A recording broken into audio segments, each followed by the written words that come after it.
చంద్రబాబు నాయుడు గారు ఎంత టాలెంటెడ్ రా అంటే నిన్న యోగా కార్యక్రమం పెట్టినాడు. ఎవడైనా కూడా ఆరోగ్యం కోసం యోగా పెడతాడు, ఈయన రికార్డుల కోసం యోగా పెట్టినాడు.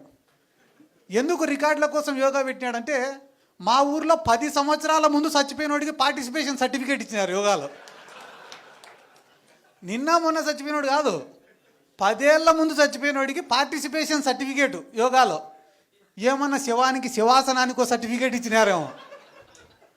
అంటే ఏం చేసినా కూడా దాంట్లో స్కామే ఉంటుంది తప్ప ప్రజల గురించి ఆలోచించి వాళ్ళు ఏమి కూడా చెయ్యరు.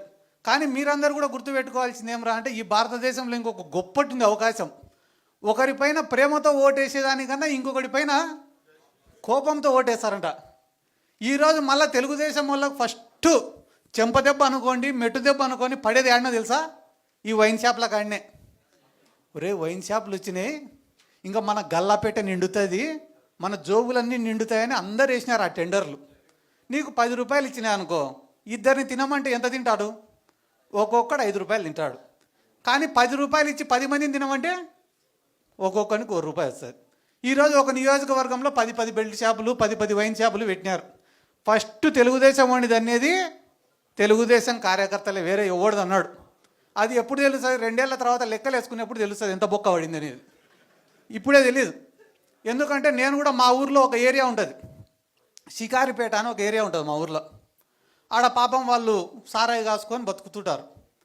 జగన్ సార్ గవర్నమెంట్లో ఇట్లా సారాయి గాయడం తప్పని చెప్పి కేసులు పెడితే దాదాపుగా 700 ఓట్లు ఉంటాయి అన్నాడ.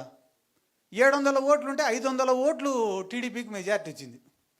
నేను అడిగినా, ఏరా ఇన్ని పథకాలు ఇచ్చినారు, ఈ మీరందరూ పేదరికంలో ఉంటే కూడా ఇన్ని స్కీమ్లు ఇచ్చినాడు జగన్ సారు, ఏరా 500 మెజార్టీ ఇచ్చినారా మీరు టీడీపీ వాళ్ళకంటే, అన్న మమ్మల్ని సారాయి కాసుకొనిలే, అందుకే మేము బెయిలే ఈసారి అంతా మూకుముడిగా టీడీపీకి వేసినాము అన్నారు. సర్లే మొన్న ఒక కోర్టు వాయిదా ఉంటే పోతేనే పలకరించేదానికి వచ్చినారు. ఏరా ఇప్పుడు ఈ గవర్నమెంట్లో సుఖంగా ఉండారా అని. అంటే ఊర్లోనే ఎవరం లేమన్నా ఆయన. ఎందుకు రా అంటే 99 రూపాయలకే మందు దొరుకుతా అంటే ఇంకా సారాయి తాగేటోడు ఎవడన్నా.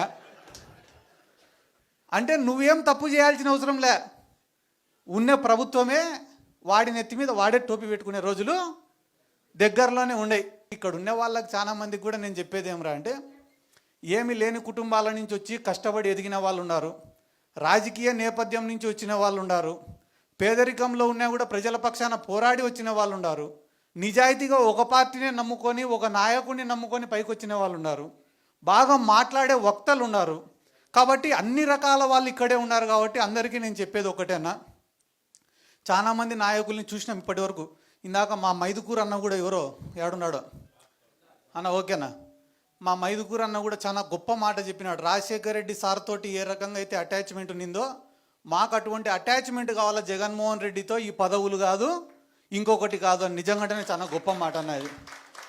ఎందుకంటే మేము కూడా పనిచేసే జగన్ సార్ ఎప్పుడైనా కూడా శబాష్ అని చెప్పి భుజం తడితే చాలు తప్ప వేరే పదవి కూడా మేము ఎవరం కూడా ఆశించడం లేదు. ఎందుకంటే ఆయన పైన ఇష్టంతోనే అందరం కూడా పనిచేస్తున్నాం. ఎందుకంటే నాకు కూడా చాలా ఉదాహరణలు చెప్తారన్న రాజశేఖర్ రెడ్డి సార్ దగ్గర నుంచి.